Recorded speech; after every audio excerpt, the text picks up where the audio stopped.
यहाँ से 3 किलोमीटर के बाद पानी पीने का पानी नहीं है। सौरभ भास्कर के पति हैं इसलिए टिकट मिल गया। जब छात्रों पे लाठियां बरसाई गई थी तब मैं यहीं से इसी रोड से लेके असली एनसीपी का जो रिश्ता है वो बहुत घनिष्ठ है। मैंने इतने चपरासीगिरी का काम दे दिया कि मेरे को ना क्रिएटिव आइडियाज ही नहीं दे रहा है। Celebrity how to become celebrity to कार्यकर्ता, ये इस चुनाव में मैंने सीखा है। मैं इसलिए जेल में नहीं हूँ कि उस वक्त महाविकास अघाड़ी की सरकार थी। कांग्रेस यहाँ पे बहुत मजबूत है। हम वो लोग हैं जो राजनीति में भी प्यार यहाँ से करते हैं। ये अणुशक्ति नगर क्यों चुना आपने, क्यों चुनाव लड़ने की सोची? सिंबल, कैंडिडेट ये मायने ही नहीं रखता। पैसे से राजनीति होती तो बिरला और टाटा महात्मा गांधी जी को आगे नहीं करते। महाराष्ट्र में मैंने देखा मोदी से ज्यादा होर्डिंग मुझे राज ठाकरे का नजर आया। लड़ाई साथ में मैं ये नहीं, पूछने एक वाला दूसरे से था। लड़ाई अभी हम झगड़े में हैं, अभी झगड़ा चल रहा है। हमारा अच्छा, झगड़ा मैं यही चल रहा पूछने वाला है। था तो बड़ा नेशनल टीवी में बता। मैं अभिनेता और अभिनेत्री जो होते हैं वो हम जैसे लोग ही होते हैं। फिल्म इंडस्ट्री के लोगों का प्रभाव पड़ता है लोगों के बीच में। नमस्कार, मैं हूं संजय शर्मा, आप देख रहे हैं 4PM न्यूज़ नेटवर्क। मुंबई आया था तो मेरा बड़ा मन था कि कुछ जिंदा दल लोगों से बात की जाए जो चुनाव लड़ रहे हैं। कुछ ऐसे नौजवानों से बात की जाए जिन्होंने एक लक्ष्य बनाया, सोचा नहीं था कि फिर राजनीति में भी जाना है। लेकिन जब एनआरसी आंदोलन शुरू हुआ, पूरे देश में एक लहर आई और लोग विरोध में खड़े हुए, तो कुछ आवाज़ें ऐसी थीं जो देश में इस आंदोलन के खिलाफ खड़ी हुई, माहौल बनाया और ये सरकार की आंखों में आंखें डालकर कहा कि इस देश में जिन लोगों को हक मिलना चाहिए उनका हक दिलाने के लिए हम साथ खड़े हैं। इस आंदोलन से कुछ लोग निकले तो पूरे देश और दुनिया में चर्चा का विषय बन गए और मेरे ख्याल से दंपत्ति तो एक ही निकला। अब दंपत्ति के नाम पर आप समझ गए होंगे कि मैं किन की बात कर रहा हूँ। मैं मुंबई में अणुशक्ति नगर में बैठा हूँ। मेरे साथ है फहाद और उनकी प्यारी सी धर्मपत्नी सौरभ भास्कर। फहाद भाई, मेरा बड़ा मन था, मतलब मैं देखना चाह रहा था कि एक इंसान जिसका कोई मतलब नहीं राजनीति में, वो अलीगढ़ विश्वविद्यालय में पढ़ता है, नौजवानों की तो राजनीति करता है, लेकिन इस तरह कभी चुनाव ना लड़ेगा मैं नहीं सोचता था।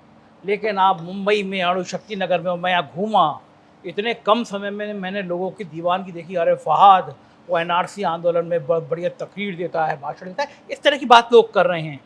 ये पहले तो ये सवाल है कि अणुशक्ति नगर क्यों चुना आपने, क्यों चुनाव लड़ने की सोची? और दूसरा सवाल ये, ईमानदारी से बताइए, जब एनआरसी आंदोलन में बढ़िया बढ़िया तकरीरें कर रहे थे तो सोचा था कि विधानसभा भी जाने का मन करेगा? नहीं, बहुत बहुत धन्यवाद और मैं आपका दिल से शुक्रिया अदा करता हूँ क्योंकि 4PM ही देखते हैं आजकल हम लोग, गोदी मीडिया तो देखते नहीं हैं, तो आप इतनी दूर से चल के आए हैं। अणुशक्ति नगर ही क्यों? असल में मैं 2016 में बॉम्बे आया। 2016 से लेके आज तक मैं अणुशक्ति नगर में रहता हूँ। मेरा जो Tata institute of social sciences है, जहाँ हम बैठे हैं, यहाँ से 1 मिनट की दूरी पे है। वहाँ मैंने पढ़ाई की, वहाँ छात्र संघ का चुनाव लड़ा, वहाँ आंदोलन किया दलित और आदिवासियों के लिए। उस आंदोलन के बाद जब मेरी मांगें नहीं मानी गई तो स्टेज से मैंने डिग्री लेने को भी मना कर दिया। जब CNRC के अंदर दिल्ली में और जामिया मिल्लिया इस्लामिया में और अलीगढ़ मुस्लिम यूनिवर्सिटी में जब छात्रों पे लाठियां बरसाई गई थी तब मैं यहीं से इसी रोड से लेके चैम्बूर में बाबा साहब अम्बेडकर जो गार्डन है वहाँ उनसे शिकायत करने गया था कि ये भारतीय जनता पार्टी के लोग और इस देश में नफरत फैला रहे हैं और आपके संविधान की धज्जियां उड़ाने की कोशिश कर रहे हैं।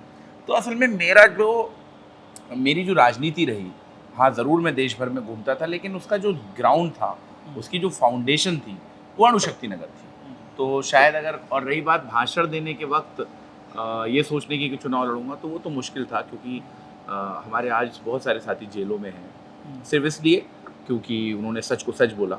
और सवाल ये उठता है मैं क्यों जेल में नहीं हूँ? मैं इसलिए जेल में नहीं हूँ क्योंकि उस वक्त महाराष्ट्र के मुख्यमंत्री उद्धव बाला साहब ठाकरे थे। मैं इसलिए जेल में नहीं हूँ कि उस वक्त महाविकास अघाड़ी की सरकार थी और उन्होंने ये कहा था कि जब तक कानून व्यवस्था की सवाल आप नहीं उठा रहे हैं, आपको पूरा संवैधानिक अधिकार है कि आप अपने हक के लिए आवाज़ उठाएं। तो लेकिन ये ख्याल जब लेकर आए और अचानक टिकट भी मिल गया, ये लोग यहाँ बड़े लंबे लंबे समय से इंतजार करते हैं, एक नौजवान को टिकट भी मिल गया, तो टिकट मिला, फिर इतनी बड़ी विधानसभा, काफ़ी बड़ी है, मैंने लोगों से मालूम किया। प्लानिंग इतनी जल्दी कैसे कर ली कि लड़ना है और यहाँ बूथ, मतलब बहुत मुश्किल होता है ना, चुनाव लड़ना आसान नहीं होता ना। देखिए, मैं सच बताऊं, जो व्यक्ति ज़मीनी कार्यकर्ता होता है, जिसको ज़मीन की हकीकत मालूम होती है, उसके लिए ये चीज़ें उतनी मुश्किल नहीं हो, मुश्किल होती हैं लेकिन उतनी मुश्किल नहीं होती क्योंकि हमको मालूम है कि कौन से इलाके में कौन व्यक्ति ज़मीन पर कार्य कर रहा है। हमको गुमराह करना मुश्किल होता है, हो सकता है मैं गुमराह होता हूँ, लेकिन बनिस्बत मुश्किल होता है एक ट्रेडिशनल पॉलिटिशियन के एतबार से। तो हमारी प्लानिंग थी टिकट मिलने से 3-4 महीने पहले से ही। असल में मैं बॉम्बे और महाराष्ट्र का अध्यक्ष था, तो मेरे पास संगठन था, मेरे पास कार्यकर्ता थे। उसके बाद जिस तरह प्यार, प्रेम, सम्मान मुझे शरद पवार साहब और सुप्रिया सुले से मिला, वो जो कॉम्बिनेशन था, मुझे लगता है वो मेरे लिए उन कार्यकर्ताओं को। और दूसरी बात ये है कि यहाँ पर असली सेना, उद्धव सेना नहीं, असली सेना का बहुत बड़ा एक कैडर है। कांग्रेस यहाँ पे बहुत मजबूत है। और जब पिछला लोकसभा हुआ था, इसको साउथ सेंट्रल बोलते हैं, तो इस विधानसभा में 29,000 की लीड थी महाविकास आघाड़ी को। तो हमारा पूरा सेटअप तैयार था। उतनी मुश्किलें जितनी आनी चाहिए थी, मुझे लगता है इस अलायंस के कारण मेरे लिए चीज़ें आसान हुई थोड़ी। अच्छा, ये मैनेज कैसे किया? अखिलेश यादव आपको बहुत प्यार करते हैं, सौरभ को बहुत प्यार करती हैं, और सीट की थी वो सुप्रिया सुले जी फाइल कर रही थी, शरद पवार कर रहे थे, लेकिन ये अखिलेश यादव और उनके बीच में ये जादू कर कैसे लिया आप? ये जादू नहीं, असल में कहते हैं प्यार अंधा होता है। नहीं, शादी में या नहीं, राजनीति में? मतलब देखिए ऐसा होता है, हम वो लोग हैं जो राजनीति में भी प्यार यहाँ से करते हैं। मैंने अपने आप से एक वादा किया था कि राजनीति कभी भी यहाँ से नहीं करनी है, क्योंकि अपने दिमाग की नस नहीं फाड़नी। राजनीति यहाँ से करनी है, 2-4 धोखे खाएंगे, संभलेंगे, लेकिन राजनीति हमेशा यहाँ से करनी है। तो शायद अल्लाह के करम से मैं वो अपने भावनाओं को अपने नेताओं तक पहुँचाने में सफल रहा। सुप्रिया सुले से मेरे संबंध जो थे वो 2017 के थे, क्योंकि मैं टाटा इंस्टीट्यूट में जब जनरल सेक्रेटरी था और हम आंदोलन कर रहे थे, तो वो मुझे लेके दिल्ली गई थी तमाम मिनिस्टर्स से मिलने। तो एक वो में मेरी, फिर अखिलेश यादव जी के साथ जो रिश्ता था वो जो, और अखिलेश यादव जी और सुप्रिया सुले और समाजवादी पार्टी और एनसीपी, असली एनसीपी का जो रिश्ता है वो बहुत घनिष्ठ है। उसके 2 कारण हैं कि दोनों पार्टियां जो है सोशलिस्ट पार्टियां हैं, दोनों पार्टियां सेकुलर पार्टियां हैं। दोनों के नेताओं को देश में चाणक्य कहा जाता है। शरद पवार साहब को भी, और मुलायम सिंह यादव जी की पैतराबाजी तो आपने बधाइयों में और हर जगह जो है देखी है, जो मैं अक्सर आपसे किससे सुनता हूँ। तो ये दोनों परिवार हैं। बस इतना फ़र्क हुआ है कि जो बम्बई में समाजवादी पार्टी का ऑफिस है वो 2nd फ्लोर पे है, और एनसीपी का ऑफिस ग्राउंड और 1st फ्लोर पे है। तो मुझे 2nd फ्लोर पे से 1st फ्लोर पे जो है भेजा गया। आप देखिए समाजवादी पार्टी के नेता अभी आपने देखा होगा, मैंने कहा अभी यहाँ पूजा बैठी हुई है, मन्नू यहाँ आए हुए हैं, इकरा हसन आ रही हैं, धर्मेंद्र यादव जी से मैंने रिक्वेस्ट की है। तो हम लोग परिवार हैं। और देखिए सबसे अहम बात यह है कि इस चुनाव के अंदर सिंबल, कैंडिडेट, ये मायने ही नहीं रखता, और मेरा टिकट उसका कहीं ना कहीं उसकी ओर इशारा करता है। मायने ये रखता है कि छत्रपति शिवाजी महाराज की अस्मिता के साथ जो पिछले 3 सालों में खिलवाड़ किया गया। महाराष्ट्र देश की राजनीति को ये बताता कि राजनीति में करना क्या है, लेकिन इन 2.5 सालों में महाराष्ट्र की राजनीति ने ये बताया है कि क्या नहीं करना है। महाराष्ट्र की राजनीति हमेशा एक कंसेंसस पॉलिटिक्स के इर्द गिर्द होती थी। अब ये खोके सरकार के नाम से जाने जाते हैं।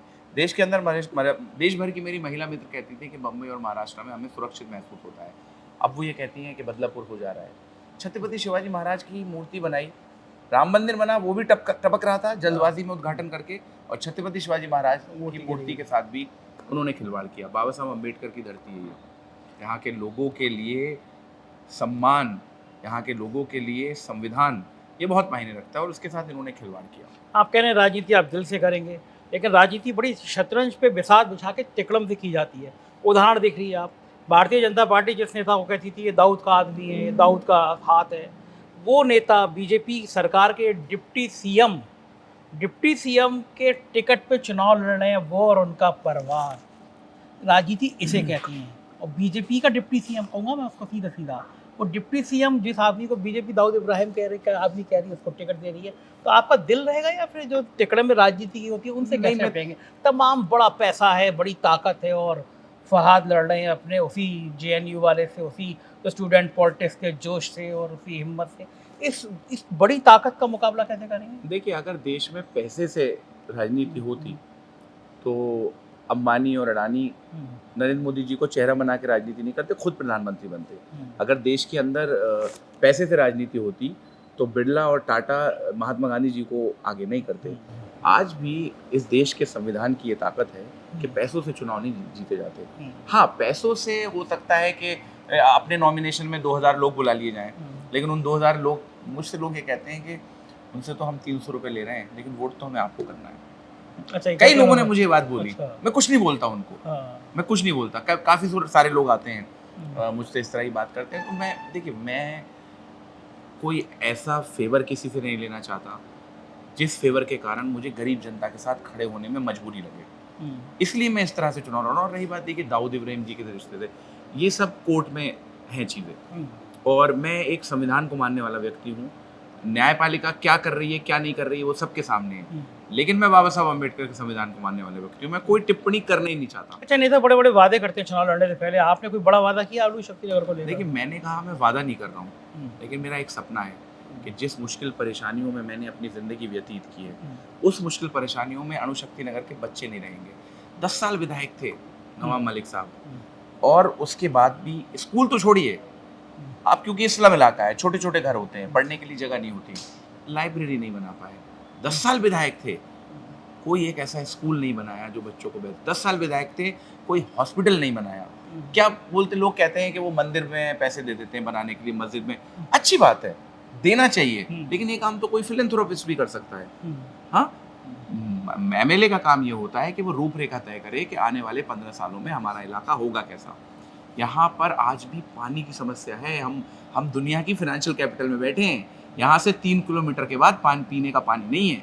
इधर की चीता कैंप की तरह जाएंगे, डी सेक्टर अम्बेडकर खाड़ी में पीने का पानी नहीं है। मैं तो कल मुझे अफसोस हो रहा था जब मैं भारत नगर की पहाड़ियों पे चढ़ रहा था कि ये नवाब मलिक जी की जो बेटी हैं, ये किस मुंह से लोगों से टिकट मांगने जा रही हैं। मुझे शर्मिंदगी हो रही थी एक नेता होने के नाते कि मैं इनसे वोट कैसे मांगूं। क्यों? क्योंकि इन लोगों, हमारी जनता को इन्होंने जिस तरह से इनका इस्तेमाल किया है राजनीति में, वो मैं रोकने आया हूँ। तो इसलिए वादे तो सब करते हैं, क्रियान्वयन फात करें। अच्छा, पूरे टोटल, चूंकि आप तो बहुत एक्टिव हैं अरुण शक्ति नगर के अलावा भी, महाराष्ट्र में मैंने देखा मोदी से ज़्यादा होर्डिंग मुझे राज ठाकरे का नजर आया। यहाँ भी कुछ गेम वेम चल रहा है क्या? राज गेम चलता रहता है, और देखिए, बस मुझे इतना पता है कि रंगा बिल्ला दिल्ली में जितने गेम चलाते हैं, शरद पवार जी उसको महाराष्ट्र में ठप कर देते हैं। ओके। उनको गेम चलाने दीजिए। लोकसभा में क्या तो हुआ शरद था पवार ने आपके लिए कोई गेम साथ बिछा रखी होगी? बिल्कुल, उन्होंने मुझे टिकट, देखो लोगों ने सवाल पूछा, इतने यंग उम्र को टिकट दे दिया। मैंने कहा मेरी काबिलियत छोड़ दो, आप शरद पवार साहब की काबिलियत पे शक मत करो। हाँ, ठीक बात है, वो आप भी तो एक बड़ी चर्चा, मुझे बड़ी हंसी भी आई। सौरभ जी, मैं आपसे ये सवाल पूछूंगा, मुझे बड़ी हंसी आई। मैंने कुछ गोदी मीडिया की अखबार देखे, चैनल देखे, उसमें लिखा था सौरभ भास्कर के पति हैं इसलिए टिकट मिल गया। मुझे हंसी इसलिए आई कि आपसे कम वो आदमी नहीं जूझा है। आप भली फिल्मों की बड़ी अदाकारा रही हो, इसलिए लोग थोड़ी जानते हो, लेकिन जो आंदोलन की पृष्ठभूमि तैयार होती है, जो फसल तैयार होती है, उसमें ये आदमी आपसे ज़्यादा एक्टिव रहा है, आपसे ज़्यादा जूझा है। तो उसकी काबिल, आपने जब ये खबर पढ़ी तो आपको कैसा लगा? नहीं, मुझे तो ये हंसी आती है कि मतलब अगर मेरे बारे में होता तो स्वरा भास्कर को टिकट मिलना चाहिए था ना। हाँ, सही बात है। तो आप मतलब स्वरा भास्कर के पति को देने से क्या मतलब है? आपको एक्टर और बॉलीवुड का ही वो ग्लैमर का ही एलिमेंट चाहिए था, तो मुझे देते थे टिकट। ऐसा तो नहीं किया सुप्रिया जी ने और शरद पवार साहब ने।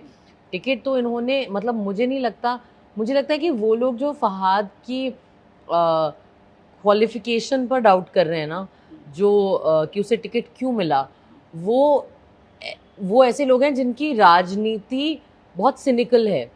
वो बड़ी, मतलब उनकी राजनीति में उम्मीद नहीं है, उनकी राजनीति बदलाव के लिए नहीं है। उनकी राजनीति ऐसी है कि जो स्थायी, एक वो क्या कहते हैं, दलदल वाली राजनीति है कि जैसा है वो, जहाँ फंसे हुए हो वहीं फंसे रहो, वही चीज़ें करते रहो, 3-5 उसी दलदल में थोड़ा ऐसे करो। तो मुझे लगता है कि कोई भी ऐसा शख्स जो प्रगतिशील राजनीति में विश्वास रखता है और जो बदलाव के लिए राजनीति कर रहा है, सामाजिक बदलाव के लिए राजनीति कर रहा है, उसे फहाद के कैंडिडेचर और उम्मीदवारी पे अच्छा ही लगेगा, बुरा नहीं लग सकता है। एक हास्यास्पद बात आपको मैं और बताता हूँ। हमारे देश में महिलाओं को कैसे जाना जाता है? संजय शर्मा जी की पत्नी, संजय शर्मा जी की माँ, फहाद, इस तरह से महिलाओं को जाना जाता है। सना मलिक जो खुद महिला हैं, वो ये बात को बोल रही हैं कि एक अभिनेत्री का पति होने से बेहतर है मैं नवाब मलिक की बेटी हूँ। मतलब ये इतना हास्यास्पद था कि अगर I am proud to be husband of Swara, ये मेरी मेंटोर है, हम लोग कॉमरेड्स हैं, हम लोग आंदोलन साथ में करते हैं, प्रेम साथ में करते हैं, परिवार साथ में चलाते हैं। जहाँ मैं गलत होता हूँ तो एक महिला के मुंह से ये सुनना, लड़ाई साथ में करते हैं। अभी हम झगड़े में हैं, अभी झगड़ा मैं ये पूछने जा रहा था कि जो घर पे होता है ना, जब नेता का घर होता है, मैंने बहुत नेताओं के घर देखे, वो पूरे घर में भीड़ होती है, मतलब आपके वोटर होते हैं, आपको प्यार कर रहे होते हैं, वो ये नहीं देखते वो ड्राइंग रूम में बैठे, वो बेडरूम में भी आएंगे, वो किचन में भी आएंगे। आप चलिए ना घर में, हमारा घर इस बार बॉयज हॉस्टल बना हुआ है। अलीगढ़ एएमयू का एक और विंग हमारे घर में खुला हुआ है। तो ऐसे में जो पत्नी है, छोटी बच्ची भी है आपकी पत्नी, तो उस पत्नी के मन में कभी गुस्सा आता है, ये पति कहाँ मेरा, ये चुनाव ना लड़ने में आ गया, मतलब मेरी तो बिल्कुल। मैं तो अक्सर इसे मजाक करती हूँ कि भाई 23 तारीख को तुम 20 को वोटिंग हो जाए, अपना कैंपेन हो जाए, वोटिंग हो जाए, 23 को इंशाल्लाह भगवान करे तुम जीत जाओ, उसके बाद 24 से ना 2 महीने तक मुंह नहीं खाऊंगी, मैं तो भाग जाऊंगी अपनी बच्ची लेकर। बट आई एम मतलब नहीं, बट मैं ये कुछ भी बोले सर, हाँ, मैं चेहरा हूँ, हाँ, मैं कहाँ जाता हूँ, किससे मिलता हूँ, मैं किस प्रोग्राम में जा रहा हूँ, कॉन्स्टिट्यूंसी का रियल टाइम डेटा क्या है, मैं सारा मैनेजमेंट, मतलब सर आपको मालूम है कि स्वरा को देख के हमेशा लगता है कि स्टार जो होते हैं, अभिनेता और अभिनेत्री जो होते हैं, वो हम जैसे लोग ही होते हैं। इसको देख के कभी ये लगता ही नहीं है कि स्टार किसी दूसरी हाँ, दुनिया के आते हैं। हाँ। ये हम लोगों ने देखा है, तो सब कुछ ये कर रही हैं। बस मुझको मतलब सच बता रहा हूँ मैं। ये थोड़ा पत्नी के लिए पॉलिश वाली बातें होती है जो ये कर रहा है ना अभी, पत्नी खुश रहनी चाहिए। अच्छा थोड़ा बताइए कि आप जब बोलती हो ना कभी कभी तो आग लगती है। पिछले दिनों में आपने भाषण दिया उमर खालिद को लेके, पूरी दुनिया में शायद वो आपका वायरल हुआ कि आपने कहा कि मैं इसलिए जेल के बाहर हूँ क्योंकि मैं एक हिंदू परिवार से हूँ, ब्राह्मण परिवार से हूँ। ऐसा कोई आग वाला बयान अभी तक आया? इनके चुनाव में अभी तक नहीं आया। अभी इनके चुनाव में मैं थोड़ा ऐसे मैंने इतना चपरासीगिरी का काम दे दिया कि मेरे को ना celebrity how to become celebrity to कार्यकर्ता, ये इस चुनाव में मैंने सीखा है। टाइम ही नहीं दिया कि ये कुछ इस तरह का सोचें, कि मैंने इनको वर्कर मैनेजमेंट में लगा दिया है ना। ये देखिए मैंने लगा दिया, ये पति वाली फीलिंग में निकल आती है। अरे भैया मेरे किसी दिन मेरे से इंटरव्यू करना अलग से, मैं बताऊंगी जिनका चुनाव होने दो, इनका चुनाव होने दो, इनकी चुनाव पे किसी किस्म की नजर नहीं लगानी मुझे। पर नहीं, आई रियली फील कि सबसे इसमें इस पूरे दौरान मुझे जो सबसे अच्छा लगा, देखिए हम नए हैं राजनीति में और हमें इसमें कोई मतलब कोई नहीं, राजनीति में पुराने हैं, इलेक्टोरल राजनीति में नए हैं, इलेक्टोरल पॉलिटिक्स में जो है मैं 11वीं क्लास से राजनीति कर रहा हूँ। हाँ मतलब स्टूडेंट पॉलिटिक्स में हो रहा है, अलग चीज है, बट इलेक्टोरल पॉलिटिक्स में हम बिल्कुल नए हैं, ठीक है ना।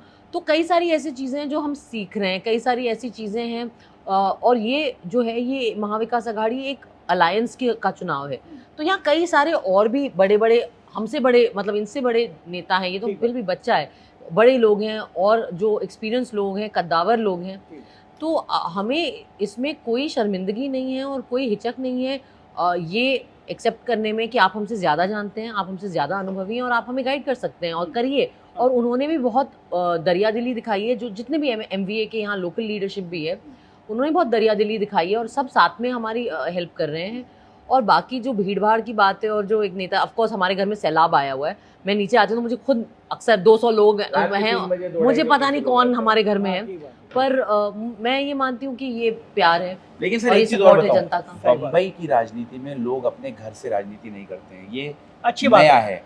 ये अपना शुरुआत की अच्छी बात। मैंने ये बम्बई में कोई भी नेता अपने घर को, हमारा सेंट्रल ऑफिस में लोग कम जाते हैं, घर पे हमारे जाते हैं। सेंट्रल ऑफिस खाली है हमारा। अच्छा, घर पे खाली पड़ा हुआ है, घर पे चलता है, 300-400 लोग हर वक्त रहते हैं। आप लोग उसमें भी ऐसे ही रहते थे ना हॉस्टल में? वो जो मैं बोल रही हूँ ना, आधा मेरा घर JNU हॉस्टल, आधा AMU हॉस्टल ऐसा लग रहा है, सर सैयद हॉल है। कुछ सारे फिल्मी एक्टर एक्ट्रेस तो आए होंगे ना चुनाव प्रचार करने के लिए, बहुत सारे नहीं है अभी तक। ये कुछ वो कर रही हैं, जाति कर रही हैं आपके साथ? इनके तो सब सखा दोस्त हैं फिल्म इंडस्ट्री में। नहीं, कुछ लोगों से मुलाकात जरूर हुई। अच्छा, फिल्म इंडस्ट्री के लोगों का प्रभाव पड़ता है लोगों के बीच में? सर ये मुद्दा अलग है, ये चुनाव अलग है। ये इसलिए चुनाव अलग है क्योंकि ये देश की, महाराष्ट्र की अस्मिता का चुनाव है। ये चुनाव जो है, फर्क पड़ता है नहीं पड़ता मैं सच में नहीं बोलना चाहता, लेकिन इस चुनाव का जनता इंतजार कर रही थी। जनता बटन दबाने के लिए और स्याही का इंक लगाने के लिए वेट कर रही थी कि हमें गद्दारों को जवाब देना है। तो शायद इस चुनाव में इतना महत्व नहीं रखता कि कौन। सरा, एक देश के समय हरियाणा चुनाव के बाद खास तौर से जिन लोगों को बहुत उम्मीदें थी वो थोड़ा सा निराश हुआ और उसको लगा कि इस जो माहौल है इस समय में, खास तौर से महाराष्ट्र में, बटोगे तो कटोगे। हालांकि अच्छी बात यह है कि उसका जवाब भी लोगों ने दिया, यहाँ के लोगों ने। लेकिन जो राजनीति की जा रही है, दो धर्मों के बीच नफरत की राजनीति की जा रही है। कल मैं किसी नेता का बयान बहुत अच्छा देख रहा था, उसने कहा कि बात बिल्कुल सही है, ये कहो कि हिंदू मुसलमान में नहीं बंटना है, एक साथ मैंने नारा दिया है। मैंने कहा अगर हिंदू मुसलमान बटेगा तो ये लोग देश को काट देंगे। बिल्कुल सही बात है। हिंदू मुसलमान एक रहेगा तो देश एक रहेगा। एक बार ये काट भी चुके हैं। हाँ, वो भी इतिहास आपको पता है। बिल्कुल सही है। सरा, क्या लगता है कि महाराष्ट्र का चुनाव क्या देश की राजनीति को प्रभावित करेगा? देखिए अब ये आप लोग पॉलिटिकल जो एनालिस्ट हो, आपके ट्विटर पे दिन भर इतने भयंकर ट्वीट होते हैं। वो तो मेरी पर्सनल ओपिनियन होती है चीजों को लेकर, पर मुझे लगता है कि देखिए मैं इलेक्टोरल रिजल्ट पे उतना नहीं जाना चाहती। मुझे लगता है हिंदुस्तान जिस राजनीतिक बीमारी से ग्रस्त है, जो नफरत है, और जो एक नफरत की राजनीति शुरू हुई है, जो 10 साल से शुरू हुई है, वो सिर्फ इलेक्शन में नहीं ख़त्म होगी, क्योंकि वो जहर जो है ना, वो हमारे समाज में अभी अंदर तक जा चुका है। तो उसके लिए हमें जो सिर्फ इलेक्टोरल पॉलिटिक्स नहीं करनी है, उसके लिए हमें एक पूरी तरीके से सामाजिक बदलाव, एक ट्रांसफॉर्मेटिव पॉलिटिक्स करनी है, जिसका मुझे लगता है कहीं पे एक एग्जाम्पल जो राहुल गांधी ने अपने पर्सनल लेवल पे भारत जोड़ो यात्रा किया, वो एक ऐसा एफर्ट था। तो ऑफ कोर्स इलेक्शन और चुनाव का जो रिजल्ट था, उसका जो 3-5 आगे पीछे होगा वो होगा ही, पर मुझे लगता है कि कल को अगर सरकार पूरी तरह से बदल जाए केंद्र में, फिर भी हम पूरी तरीके से नफरत से निजात नहीं पाएंगे, क्योंकि वो नफरत कहीं पे समाज के एक तबके के दिल में बैठ गई है। तो उसके लिए, उसको निकालने के लिए वो पॉलिटिक्स वो है जो हम हमेशा से कर रहे हैं, जो एक्टिविज्म वाली पॉलिटिक्स है। तो इसलिए मैं कहती हूँ हमेशा कि जब हम पॉलिटिक्स की बात करते हैं, हम सिर्फ चुनाव सोचते हैं, पर एक्चुअली पॉलिटिक्स इज समथिंग जो साल भर चलनी चाहिए, जो सारे टाइम पॉलिटिकल कॉन्शियसनेस बिल्डिंग जो है वो तो सारे टाइम चलते रहनी चाहिए। तो अगर ये जीतते हैं तो ये एक विधायक एक्टिविस्ट है, कैसा ऐसा एक्टिविस्ट भाई मेरी उम्मीद है कि अगर जीत गए, और आई होप जीत जाएं, कि ये इनके अंदर का एक्टिविस्ट बचा रहे, विधायक नहीं सर, बन मैं दुआ जाएंगे। करता हूँ हमेशा, मैं अल्लाह से जब भी हाथ फैलाता हूँ, मैं दुआ करता हूँ कि अल्लाह मेरा दिल कभी सख्त ना हो। और ये मैं बहुत पहले से दुआ करता आया हूँ, क्योंकि मैंने लोगों को बदलते हुए देखा है। कुर्सी अक्सर लोगों को बदल देती है, और जिसका दिल नरम रहता है वो अपना इतिहास नहीं भूलता। मजे की बात बताता हूँ मैं आपको कि अभी कुछ दिन पहले मैं बहुत परेशान था, टिकट की कश्मकश थी। मैं उन सड़कों पे जाके सुबह 7 बजे बैठा जिन सड़कों पर मैं सोता था, इतना सुकून मिला मुझे, मैं सब भूल गया। मिलेगा तो भी ठीक है, नहीं मिलेगा तो भी ठीक है। तो अपनी जमीन और अपना इतिहास नहीं भूलना चाहिए। बहुत बहुत शुक्रिया फहद भाई, स्वरा जी आपने तरफ से बढ़िया, थैंक यू। तो ये थे फहद, और बहुत खूबसूरत दंपत्ति है ये, प्यार से, नोक झोंक से। हम सीएनआरसी के आंदोलन में मिले थे, तो आपने बताया नहीं सर। वो तो शुरुआती वहीं से अच्छा, करी, आपने ठीक सुना ही है। कहा। आजकल नेताओं का दिमाग थोड़ा गायब रहता है, गाय तो बेचारा फंसा रहता है। तो ये बहुत प्यारे दंपत्ति हैं जो दिन भर सुबह शुरू करते हैं चाय पीने से, एक मुद्दे पे बहस करते हैं, और रात तक कई मुद्दों पे बहस होती है। वो घरवाली नहीं होती है कि तुमने यहाँ खाना खाया है या तुम उसके साथ गए। बहस होती है देश में सामाजिकता आने वाले पे, दुनिया के बदलते हुए रूप पर। और बहुत अच्छी बात की स्वरा ने कि वो चाहती हैं उनका पति जीत जाए, विधायक बन जाए, तब भी उसके अंदर का एक्टिविस्ट जिंदा रहेगा। बताइएगा मुझे कैसी लगी बातचीत। चैनल को सब्सक्राइब और ज्वाइन जरूर कीजिएगा। शुक्रिया, थैंक यू।